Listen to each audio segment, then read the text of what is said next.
సుక్కు నేను ఇక్కడే ఉంటా కానీ నువ్వు వెళ్ళి పని చూసుకురా. ఓకే, నువ్వు చెప్పేది ఆయిల్లేనా? ముందుకెళ్ళి ఆ గట్టి దిగండి బాబు. నాయన శ్రీనివాసరాజు, ఆ డబ్బులు బ్యాంకులో కట్టేయ్యా. అలాగేనమ్మా. ఇదిగో పనుల్లో పడి మర్చిపో మాకు. అలాగే కట్టేస్తాను చెప్పాను కదా, కట్టేస్తానులే. నువ్వు శ్రీనివాసరాజు రేయ్, మరి యూరోప్లో ఆవిడ కొడుకు ఆ ఏదో పంపించాడా? ఉండు చెప్తా. పెద్దమ్మా ఏడు చూడు, నీ కొడుకు వచ్చాడు. నాయన నాయన శ్రీనివాసరాజు వచ్చాయ్యా. ఇన్నాళ్ళ నుంచి ముసలిదాన్ని చూడ్డానికి రాలేదే అయ్యా. ఆ ఎదవ దీన్ని వదిలిపెట్టి దేశాలు పట్టిపోయాడు. ఇదేమో కనిపించిన నల్ల పట్టుకుని నాయన శ్రీనివాసరాజు వచ్చావా అయ్యా అని ఏడుతుంటది. ఆడికే పెళ్ళాం పిల్లలతో ఆడ సల్లంగానే ఉన్నాడు.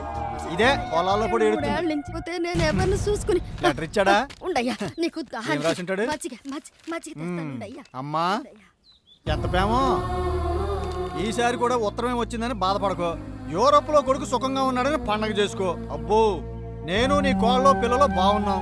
పంటలు బాగా పండుతున్నాయా? కౌలుకు తీసుకున్న వాళ్ళు టైంకి కౌలు ఇస్తున్నారా? ఇవ్వకపోతే పంచాయతీలో పెట్టు. డబ్బు వస్తే జాగ్రత్తగా బ్యాంకీలో వెయ్యి.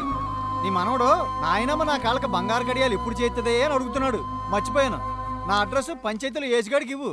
ముఖ్యమైన కౌరు ఏదైనా ఉంటే నాకు తెలియజేస్తాడు. ఇదయ్యా, ఇది ఈడు బతుకు. ముఖ్యమైన కౌరు అంటే ఏంటో తెలుసా? ఇది పోవటం, అంత పని జరగటం. అయినా తల్లి సావో తండ్రి సావో చూడటానికి ఎందుకు వస్తారయ్యా దొరలు ఈ దేశానికి? అయ్యా ఇందా తీసుకో. ఆ సేలో పెట్లేవనా వాళ్ళనట్టున్నాయి. కంకులన్నీ తినేస్తాయి. ఉండయ్యా, అట్టి తోలేసి వస్తాను. పోన్లే, బతికేలాగో చూడలేరు, సావైనా చూస్తున్నారు. అరే అని చదివించడానికి గాడి సేకరి చేసిందయ్యా. ఇప్పుడు ఆడేదో ఎలగబెట్టి సంపాదించిన పొలాలకి కుక్క కాపలా కాస్తుందయ్యా. ఆడు రాడని తెలుసు, వస్తాడేమోనని ఈ ముసలి కళ్ళలో ఒత్తిలేసి ఎదురు చూస్తూ ఉంటుంది. చూడలేక నేనే తిందో సచ్చిందోనని చూడటానికి వస్తూ ఉంటాను. కొడుకు డబ్బులు బ్యాంకులో వేయమని చెప్తా ఉంటుంది. అదే గాడికి కావాల్సింది వేసానని చెప్పు. బాబు, పెద్దోళ్ళ కళ్ళు పిల్లల్ని చూసుకుంటానికే ఉంటాయి, మీకోసం ఎదురు చూడటానికి కాదు.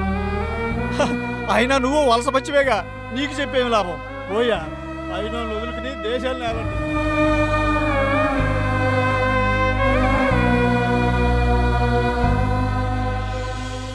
ఏంటి ఆవిడ కూడా మీ అమ్మమ్మలాకి పిచ్చిదైపోయింది అనుకుంటా? లేదు, మనమే వాళ్ళని పిచ్చివాళ్ళని చేస్తున్నాం. ఇంట్లో అమ్మా నాన్న లేనప్పుడు ఒంటరిగా వీడియో గేమ్లు ఆడుతూ నేను పిచ్చివాళ్ళలా ప్రవర్తించేవాడిని. భర్త దూరమైన మండోదరత్త, అమ్మ దూరమైన నవగ్రహాలుగాడు, మా అమ్మ దూరమైన మా నాన్న. ఏ ఆలనా పాలనా లేకుండా, ఆఖరికి పట్టించుకునే వాళ్ళే లేకుండా మా అమ్మమ్మ పిచ్చివాళ్ళు అవుతున్నారు. ఇదిగో నువ్వు ఐడియాలు ఏం మార్చుకోకు. మనం మన ఆస్తి తీసుకుని ఫారెన్ వెళ్ళిపోవాలి. అమ్మమ్మను కూడా తీసుకెళ్ళాలి. అయితే ఇది అంతకన్నా మంచి ఐడియా. సుక్కు నేను ఇక్కడే ఉంటా కానీ నువ్వు వెళ్ళి పని చూసుకురా. ఓకే, నువ్వు చెప్పేది ఆయిల్లేనా? ముందుకెళ్ళి ఆ గట్టి దిగండి బాబు. నాయన శ్రీనివాసరాజు, ఆ డబ్బులు బ్యాంకులో కట్టేయ్యా. అలాగేనమ్మా. ఇదిగో పనుల్లో పడి మర్చిపో మాకు. అలాగే కట్టేస్తాను చెప్పాను కదా, కట్టేస్తానులే. నువ్వు శ్రీనివాసరాజు